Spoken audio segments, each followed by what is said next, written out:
Welcome back to another reading and correcting with me, Kindar, the Tiger Writes, and Ty, the Tiger Supervisor. These are where I read a chapter from one of my stories and correct it as I go. If you want to listen to these live, it's every Tuesday morning, 8 a.m. Eastern Time on Twitch and YouTube. And if you are looking to support me, that is on my Patreon. Today we are doing chapter 69 of The World Which Is.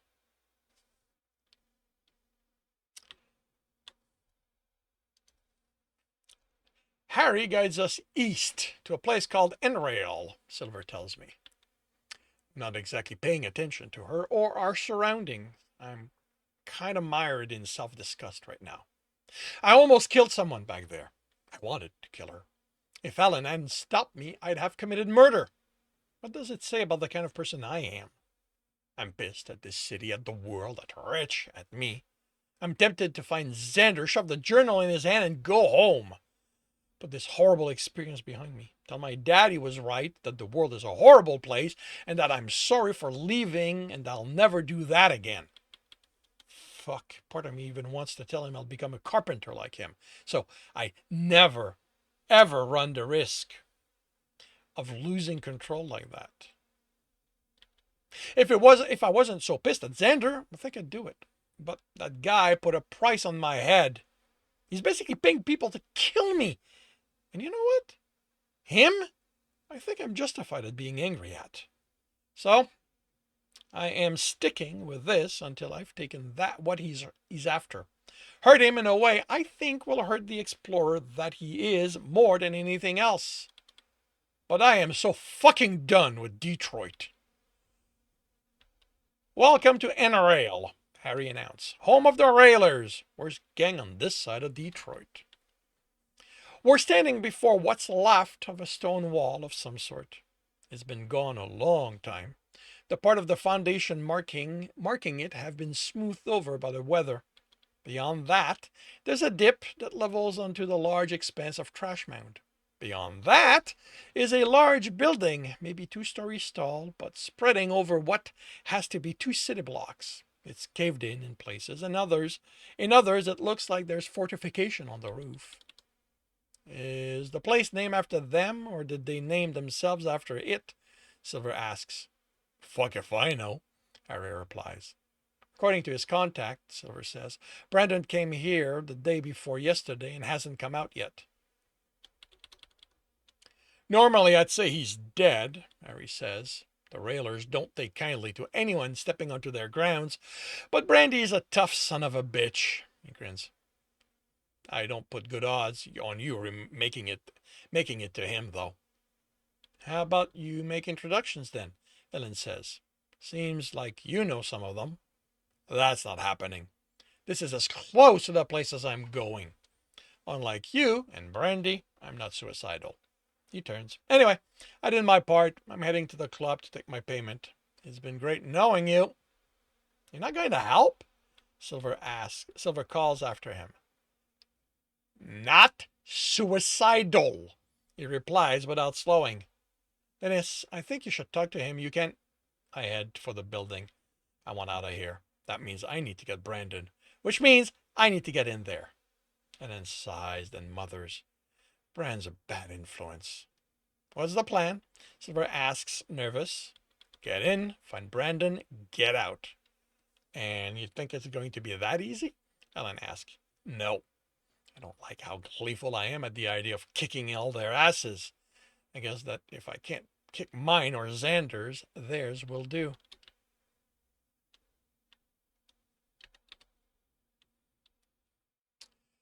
The first pile of trash is hollowed out part way with wooden and metal boards in place to keep them from falling in, as is the second and third and fourth. Maybe they're defense against attacks.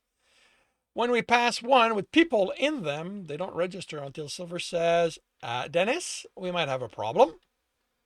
I turn to face the two of them. One holds a sword, the other a club.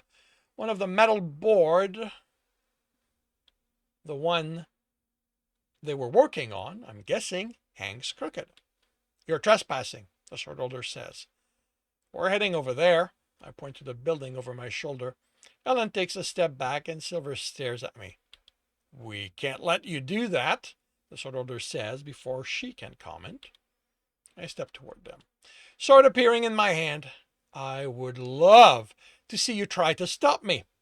I have had possibly the worst day in my life. There's going to be a comma right here. In my life, short of when Rich threw me down a hole. She kept me from killing someone already, so tell me, what level are you? What class? You have anything to heal with on you? I doubt being covered in barely wiped blood is having much of an effect on them. They don't look that much better, but the one holding the club is backing away as I approach. The other's lost just about all his confidence, and his sword vanishes as he raises his hand. I keep mine as I stop before him, smiling. I pat his cheek. Good boy.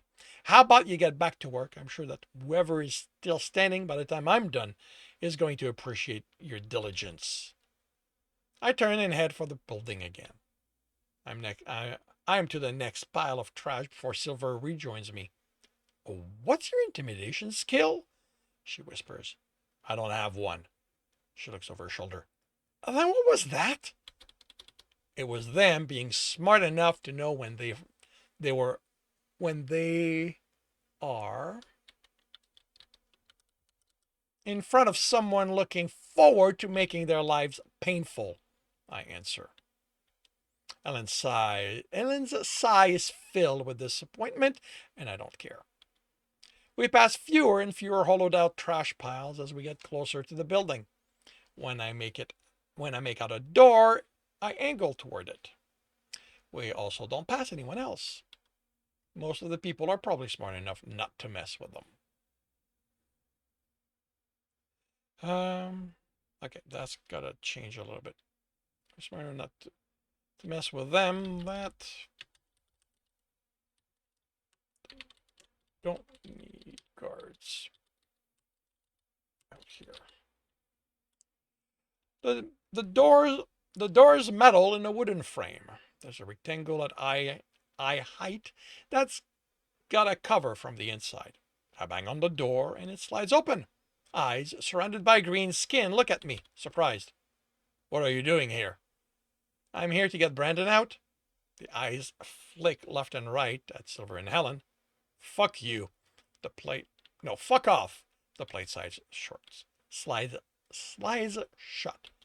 I bang on the door again and again. I told you to fuck off, he says before the plate's fully slid open.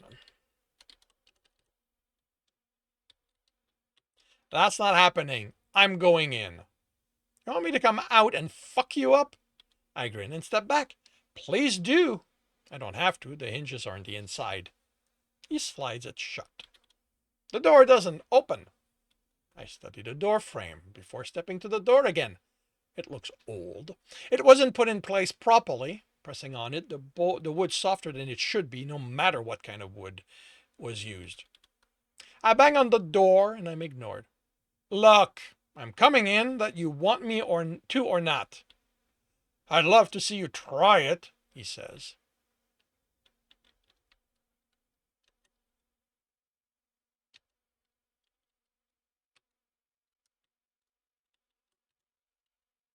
Okay, you're going to want to move out from behind it. I walk away. I can blast it open, Helen says. I shake my head. I can deal with this. It's going to hurt, but that's fine. I deserve pain after what I've done. I'm over 200 meters away when I turn to face the door. When I run, I put everything I have in it. I'm reminded of a movie I watched, and yes, it would be hilarious if he opened the door before I collide with it. I feel the pain in my leg as I put my shoulder down. Then it explodes with stronger pain as I hit the door. I get broken bone notifications as I fall in along with the door. Problem I've put myself in. It's when I can't push through the pain to get up. I'm inside, which means there's at least one person here who doesn't want me here. There's at least one person who doesn't want me here and might do something about it. So I can't stay down here. Half my willpower vanishes as I grunt and push up. A quarter more gets me to my feet, and I turn and face the stunned orc. Another problem. Shoulder I put down to take the impact is the one for my sword arm, which means I can't fight until I've healed. Before that becomes an actual problem, Silver swings something in the orc's face hard enough he hits the wall and drops. The shape of what she used registers. Your violin! She grins and bangs the case against the metal door. It rings metallic, too. I upgraded. One of the traveling bards I met said I should if I'm going to travel, too. Never know what's going to hit it. So the harder, the better. I'm going to look for magical protection for it. Do you realize how stupid this was? And then ask as I eat a healing bar. 2 left. Going to have to be careful with them until I get more. What if the frame had held? Son of a carpenter. I know enough to know bad workmanship and wood that's looking for an excuse to fall apart. I look at the orc while the bar does its work, then tie him up. You don't even know where Brandon is, Ellen says when I head deeper into the building. I'll ask for directions. She mutters as she follows. The building is surprisingly empty. Most of the rooms are set up with weapon racks, but they're empty. Yeah. But there's no one in them.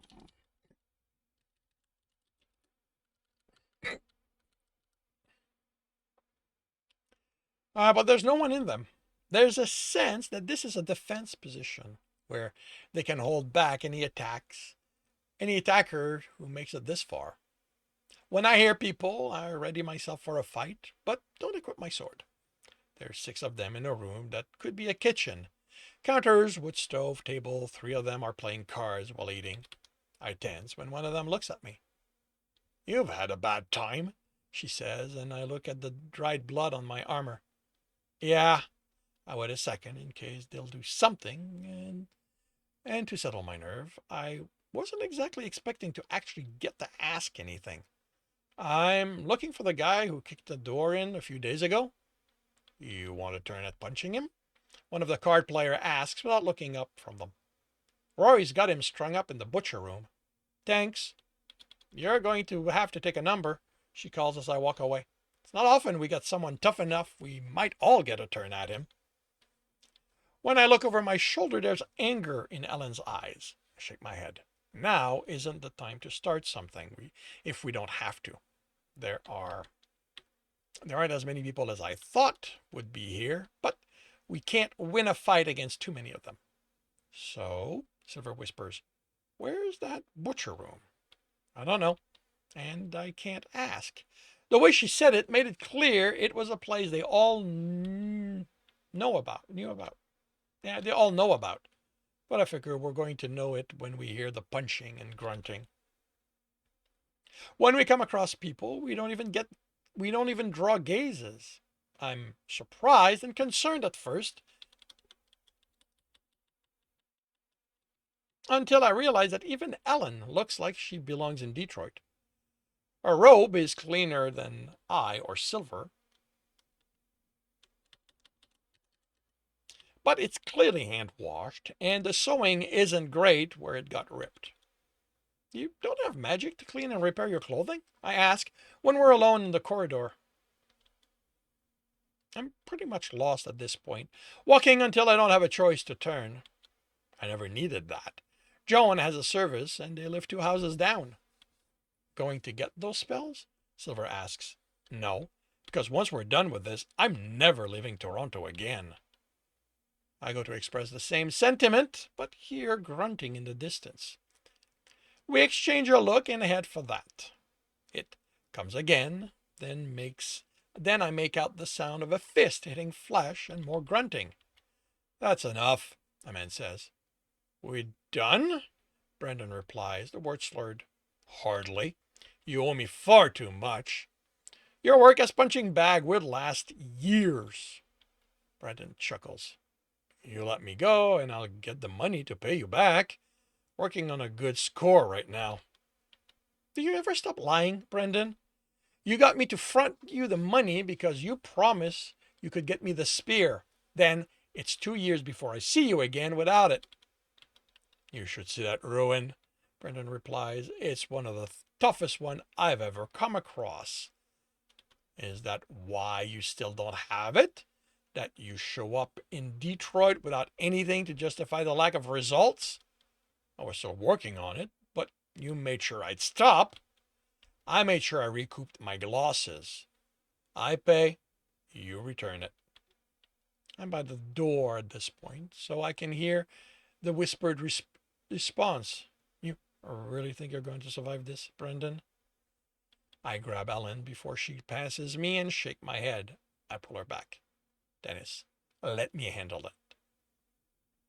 Let me handle this. She glares at me. Ellen, that's my brother they're beating up. Dennis, it's Brendan. He's probably enjoying himself. Ellen, I'm not letting him go through that. Dennis, if I can't stop this, you can act. Deal? Ellen, fine. I stepped into the doorway. The room is maybe 7 meters deep, half that wide. At the far end is Brendan, who is tied to a hook connected to the ceiling. A rough-looking man holds him in place. Holds him in place with a hand. Before Brendan, one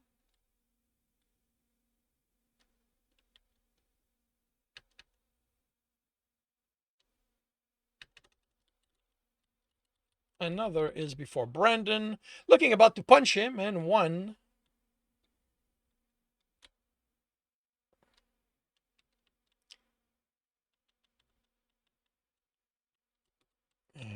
is against the wall.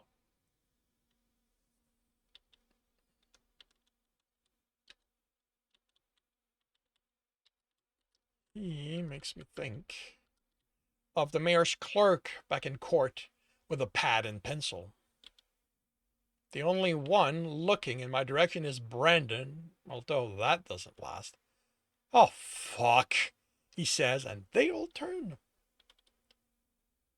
You need to wait your turn, the one I'm guessing is Roy says. Then he narrows his eyes. Do I know you? How come I don't remember you as one of mine? But you look familiar. Before I can reply, the clerk runs to him holding a paper. I have a good idea what it is, and the grin confirms it. Is he what you're working to pay me back? Working on to pay me back? Roy laughs. I knew you were a bastard, Brandon, but selling someone off for money? Really? He hands the paper over. Too bad he offered himself up to me, because that means I don't have to count it as you paying me. What are you doing here, Dennis? Brennan asked, as if Roy hasn't said anything. Getting you out, and just so you know, friends ask each other for help instead of leaving the team. This didn't involve you, Dennis. Someone needs to explain the concept of friends to you, Brendan. All you had to do was ask for my help, and I'd have dropped everything. What the fuck did you do to get him to think you're worth being his friend? Dennis, go back to the club. Okay, I can deal with this. Not without you. Not without you. So whatever you need to happen to pull off your escape, how about you do it so we can leave? And as the people close to him step well away, I see the worry in his expression and whatever hope I'd latched on as as I listened to him talk that he. All right, let's do this again.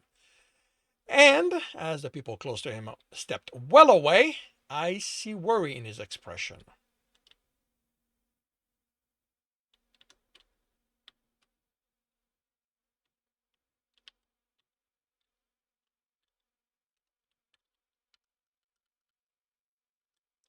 whatever hope I'd lashed on as I listened to him talk, that he'd planned for all this to happen, that he'd planned for this to happen, dropped.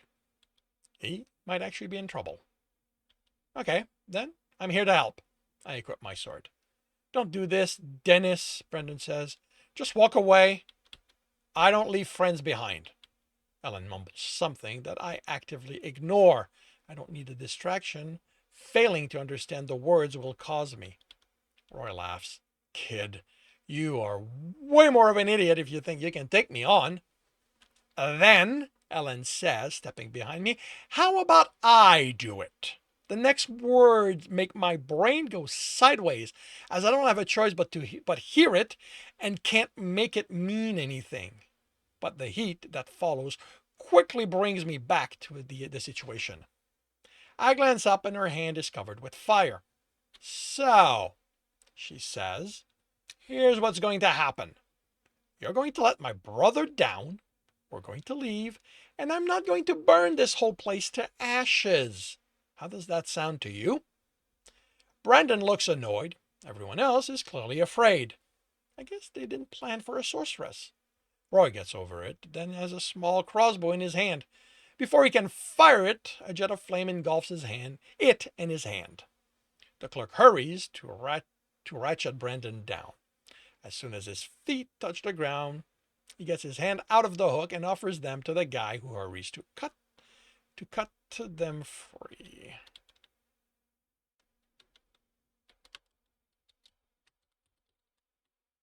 Instead of joining us, he goes to Roy, who's wrapped his hand in a cloak. Brandon, we don't have time for revenge, I tell him.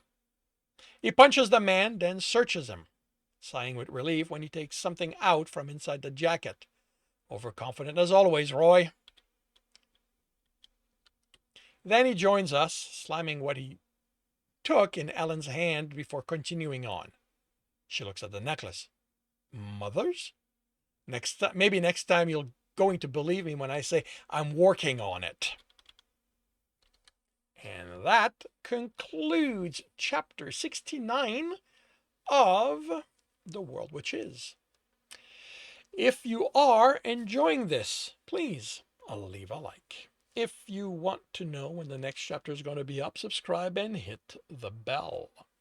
If you want to read this story, it is available for free on Royal Road. If you want to read ahead of that and support me in the process, you can do so on my Patreon. We are about 10 chapters ahead. And if you want to listen to these live, it's every Tuesday morning, 8 a.m. Eastern Time on Twitch and YouTube. The link are in the notes. And with that, I shall wish you a good day.